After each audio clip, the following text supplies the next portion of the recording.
What's up guys? Welcome to my page. This is Ray in Canada.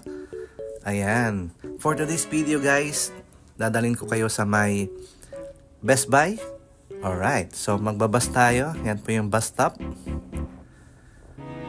Ayan, so sasakyan natin is bus number 80, Tony's Pasture. Wala akong kasama dyan na nag-aantay ng bus, kaya nakapag-video tayo guys. Alright.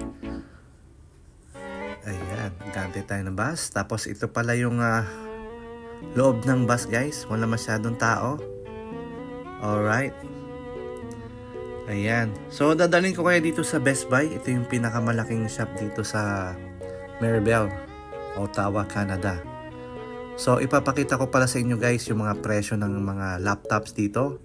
So sa mga gustong pumunta dito at bumili ng laptop, i-post nyo na lang guys yung video para makita nyo po yung prices. Pero as much as possible, itatry ko pong i-cover lahat, halos karamihan ng brands, para meron po kayong pagpipilian. Alright, so yan po ang Lenovo. Post nyo na lang guys yung video para makita nyo po ng mabuti yung mga prices, para meron po kayong reference, no? Para makapag-decide kung dito bibili. Ayan po, Acer.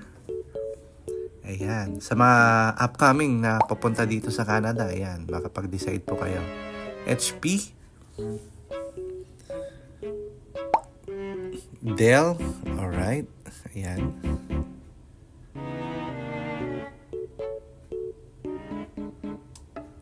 So yung nakikita nyo guys dyan na prices, may ano pa yan plus tax. Ayan naman, Intel Evo. Alright, sa mga nagtatanong ng tax dito sa Canada, 13% po guys. Alright. Yan po, MSI.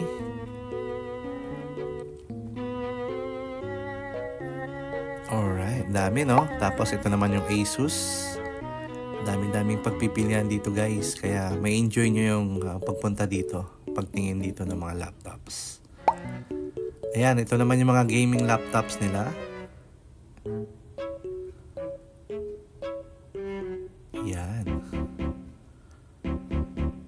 Ito naman kaya guys yung mga open box. Ibig sabihin mga nakabukas na mas cheaper.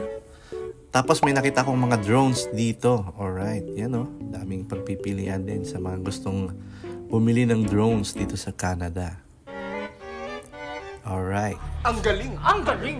Ayan guys. Maraming salamat sa panonood. And don't forget to follow and like my page. Thank you and peace.